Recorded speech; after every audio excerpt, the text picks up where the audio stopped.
अब data science की series में आज की वीडियो में हम देखेंगे कि जो हम ट्रेन टेस्ट स्प्लिट करते हैं उसमें रैंडम स्टेट का क्या इंपॉर्टेंस होता है।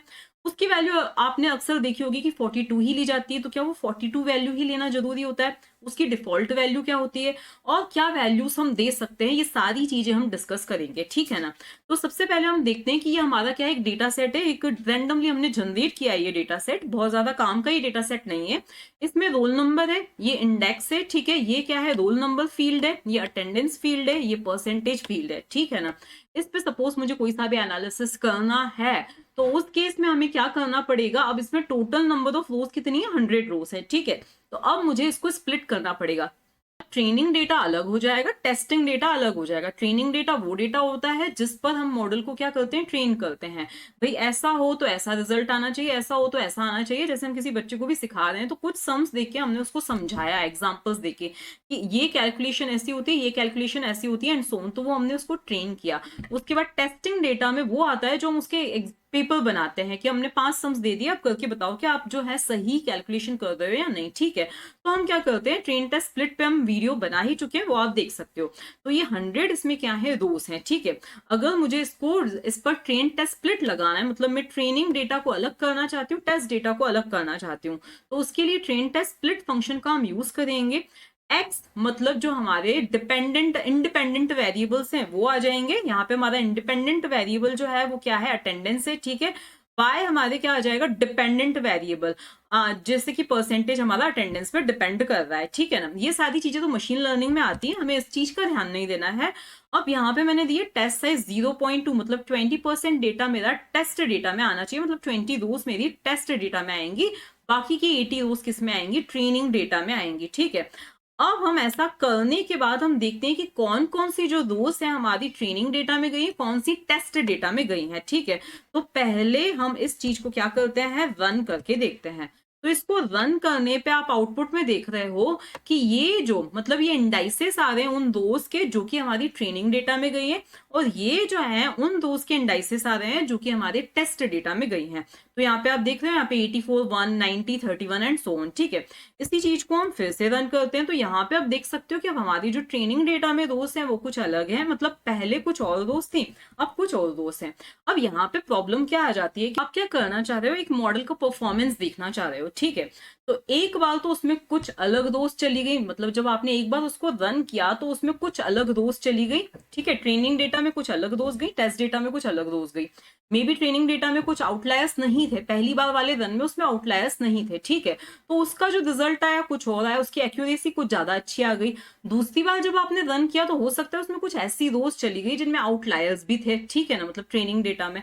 तो आपकी जो एक्यूरेसी आएगी वो कुछ अलग आएगी, ठीक है। तो हर बार जब आप रन करोगे तो आपको एक्यूरेसी जो है उसकी कुछ अलग मिलेगी। इसी तरह से अगर आप दो मॉडल्स को कंपेयर भी करना चाह रहे हो तो उस केस में भी कुछ ऐसा ही होने वाला है। जब जब आप रन करोगे तो उस केस में क्या होने वाला है, आप मॉडल को कंपेयर अच्छी तरह से नहीं कर पाओगे, क्योंकि हर एक रन में क्या होने वाला है, ट्रेन डेटा कुछ अलग जा रहा है। पहले आपने चाहा था कि इन 5 स्टूडेंट्स, ये जो 5 रैंडम स्टूडेंट्स जो है वो ट्रेनिंग डेटा में होने चाहिए, और ये वाले जो 2 स्टूडेंट्स है वो टेस्ट डेटा में होने चाहिए, ठीक है ना। लेकिन हर बार जो होता है कुछ अलग हो रहा है, तो इसलिए आप मॉडल्स को कंपेयर या मॉडल्स की एक्यूरेसी सही से प्रिडिक्ट नहीं कर पाते हो। तो आपका जो एम है वो ये है कि हर बार मतलब रैंडमली तो चूज होने चाहिए, लेकिन हर बार जो ट्रेनिंग डेटा है वो एक जैसा ही होना चाहिए, टेस्ट डेटा है जो एक जैसा ही होना चाहिए। तो उस केस में हम क्या करते हैं, एक रैंडम स्टेट नाम का पैरामीटर होता है जिसका हम क्या करते हैं, यूज करते हैं, और वो पैरामीटर ट्रेन टेस्ट स्प्लिट में प्रोवाइड किया जाता है, ठीक है ना। जो कि क्या करता है, एक सीड, एक इनिशियलाइज करता है हमारे रैंडम नंबर जनरेटर को। देखो रैंडम डॉट सीड पे मैंने प्रीवियस वीडियो में आपको पूरा अच्छी तरह से समझा दिया था। तो ये क्या करता है, देखो, that allows you to reproduce the same train test split each time you run the code. जब जब आप कोड को रन करो तो हमारा जो ट्रेन डेटा और टेस्ट डेटा सेम ही आपको मिले, इसके लिए रैंडम स्टेट का यूज किया जाता है। तो अब आप रैंडम स्टेट का यूज कुछ इस तरह से करते हो। रैंडम स्टेट नाम के पैरामीटर को हम यहाँ पे लिखेंगे, यहाँ पे हमने लिखा रैंडम अंडरस्कोर स्टेट, ठीक है। इस पैरामीटर की बाय डिफॉल्ट इसकी डिफॉल्ट वैल्यू जो होती है ना वो क्या होती है, नन होती है, ठीक है ना। लेकिन हम इस वैल्यू को क्या कर सकते हैं, चेंज कर सकते हैं, ओके। और इस वैल्यू को मोस्ट ऑफ द प्लेसेस पे आपने क्या देखा होगा, इज इक्वल्स टू लिखा हुआ होता है, 42 लिखा हुआ होता है, ठीक है। अब यहाँ पे किया क्या जा रहा है, यहाँ पे बोला जा रहा है random state is equals to 42, मतलब आपका जो रैंडम जनरेटर नाम का जो प्रोग्राम है उसमें आप बोल रहे हो कि आपकी जो सीड है आपको उसको किससे इनिशियलाइज कर रहे हो, 42 से शुरुआत कर रहे हो, 42 से आप शुरुआत कीजिए। उसके बाद आपकी जो भी आप कैलकुलेशन परफॉर्म करके आप जो रैंडम नंबर्स जनरेट करते हो, दूसरे दूसरे जो भी आप रैंडम नंबर्स जनरेट करते हो आप करते रहो। जैसे कि ढेर सारे स्टूडेंट्स में से मैंने किसी एक स्टूडेंट को पिक किया, वो क्या हो गया, मेरा सीड हो गया, ठीक है ना। सपोज मैंने रोल नंबर 20 को पिक किया तो वो क्या हो गया, मेरा सीड हो गया, ठीक है। उसके बाद कुछ कॉमन कैलकुलेशंस कर करके मैं दूसरे स्टूडेंट्स को क्या करूंगी, सिलेक्ट करूंगी, पिक करूंगी। मान लिया कि मैंने हर 2 स्टूडेंट्स को स्किप करके दूसरों को पिक किया, मतलब वो जो 20 था वो क्या मेरा था, सीड था। यहाँ पे हमने क्या बोला है कि हमारा जो सीड वैल्यू है वो क्या है, 42 है, ठीक है ना। अब उसके बाद में क्या होंगे, हमारे दूसरे जो भी हैं रैंडम नंबर्स जनरेट होंगे। अब यहाँ पे आपने 42 ही क्या देखे होंगे, मोस्ट ऑफ द प्लेसेस पे देखे होंगे। पहले हम एक काम करते हैं, इसको हम रन करके देख लेते हैं, ठीक है। किया तो अब आप देख सकते हो कि आपके जो रैंडम नंबर्स हैं वो अभी क्या जनरेट हुए, 55, 88, 26, 42 एंड सो ऑन।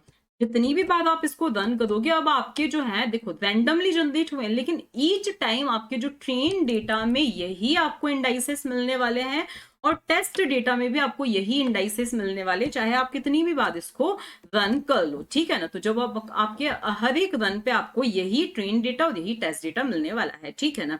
अब आपके जो क्वेश्चंस होते हैं, पहला क्वेश्चन ये आता है, देखो इसकी डिफॉल्ट वैल्यू क्या होती है, नन होती है, ठीक है। क्या होती है इसकी डिफॉल्ट वैल्यू, नन होती है, ठीक है। अब आप इसकी वैल्यू क्या 42 ही देना जरूरी है, तो ऐसा बिल्कुल भी नहीं है। हम 42 की जगह देखो हम चेंज करके यहाँ पे दे देते हैं 12, ओके। अब यहाँ पे मैंने जब इसकी वैल्यू 12 दी तो अब मैंने देखा कि हमारे जो रोल नंबर सब जनरेट हुए हैं, जो इंडाइसेस है वो 83, 55, 26, 54 कुछ इस तरह से हुए हैं। चलो हम फिर से इसको रन करके देखते हैं। तो फिर से जब आप रन कर रहे हो तो आपके यही क्या हो रहे हैं, इंडाइसेस जनरेट हो रहे हैं, मतलब डेटा जो है वो सेम ही जनरेट हो रहा है रैंडमली, ओके। तो पहला आपका ये सवाल का जवाब मिल गया कि रैंडम स्टेट की ये जो वैल्यू है 42 ही देना जरूरी नहीं है, आप चेंज भी कर सकते हो। तो बात ये आती है कि हर जगह में 42 ही देखने को क्यों मिलता है। तो देखो जिसने भी इस कंसेप्ट को इन्वेंट किया था, सपोज मैंने कोई सा कंसेप्ट इन्वेंट किया और मुझे पता चलता है कि यहाँ पे मुझे कोई भी इंटीजर में दे सकती हूँ, ठीक है ना। तो मेरे लिए सपोज 42 एक स्पेशल नंबर है, तो मैंने क्या चूज कर लिया, 42 ही चूज कर लिया, ओके। और मैंने इस कंसेप्ट को पब्लिश कर दिया। अब जो भी इस चीज को फॉलो कर रहे हैं उन्होंने भी क्या दे दिया, 2-3 लोगों ने 42 दे दिया, तो यही चीज क्या बन गई, ट्रेंड बन गई। अदरवाइज ऐसा बिल्कुल भी जरूरी नहीं है कि आपको 42 ही देना है। जैसा कि मैंने प्रीवियस वीडियो में बताया था कि वो 42 उन्होंने क्यों लिया था, क्योंकि टाइटैनिक की स्पीड जो थी वो 42 किलोमीटर पर आवर थी, और भी कुछ उनके लिए वो इंपॉर्टेंट चीजें थी, मतलब 42 उनके लिए एक स्पेशल रोल प्ले कर रहा था, ठीक है। तो उन्होंने 42 चूज किया तो वो एक ट्रेंड बन गया, ओके। अदरवाइज आप चेंज कर सकते हो। दूसरा सवाल ये आता है कि अगर हमारे जो इसमें इंडाइसेस हैं डेटा सेट में वो 0 से लेके 100 तक हैं, तो क्या हमें यहाँ पे रैंडम स्टेट भी 0 से लेके 100 तक ही देनी पड़ेगी? बिल्कुल जरूरी नहीं है। जैसे कि मैंने प्रीवियस वीडियो में भी आपको बताया था, देखो यहाँ पे हमारे इंडाइसेस 0 से 100 है, यहाँ पे मैंने कुछ भी random state is equals to 19872 इतना बड़ा नंबर मैंने दे दिया है, तो क्या एरर आनी चाहिए? तो बिल्कुल नहीं। अब आप देख रहे हो आपके जो इस सीड के अकॉर्डिंग, मतलब आपने ये सीड बताया है, ठीक है, इस सीड के अकॉर्डिंग आपके 8, 9, 79, 58 समथिंग ये क्या आ रहे हैं, रोल नंबर्स या इंडाइसेस जनरेट हो रहे हैं, ठीक है। अब आप देख रहे हो हर एक रन पे क्या हो रहा है, यही रोल नंबर्स यही इंडाइसेस ट्रेन डेटा में आ रहे हैं और यही इंडाइसेस हमारे किस में आएंगे, टेस्ट डेटा में आएंगे। तो आपके 3 सवालों के जवाब, क्योंकि मुझसे पूछा भी था किसी ने क्वेश्चन में कि आप रैंडम स्टेट तो दे रहे हो 42 और हमारे जो ट्रेनिंग डेटा है, मतलब हमारा जो डेटा सेट है उसमें तो टोटल 0 से लेके 19 तक टोटल 20 ही रोज हैं, तो ये कैसे वर्क कर रहा है? तो वर्क ऐसे करता है कि आपका जो प्रोग्राम है ना रैंडम जनरेटर, उसकी ये टेंशन है कि किस तरह से स्केलिंग करनी है। आपकी जो रेंज है वो 0 से 20 है, तो जो भी नंबर जनरेट हुआ है उसकी स्केलिंग कर दी जाती है आपकी रेंज के अकॉर्डिंग। ये मैंने आपको प्रीवियस वीडियो में भी ये कंसेप्ट बताया था। पहली चीज ये है, रैंडम स्टेट की डिफॉल्ट वैल्यू होती है नन।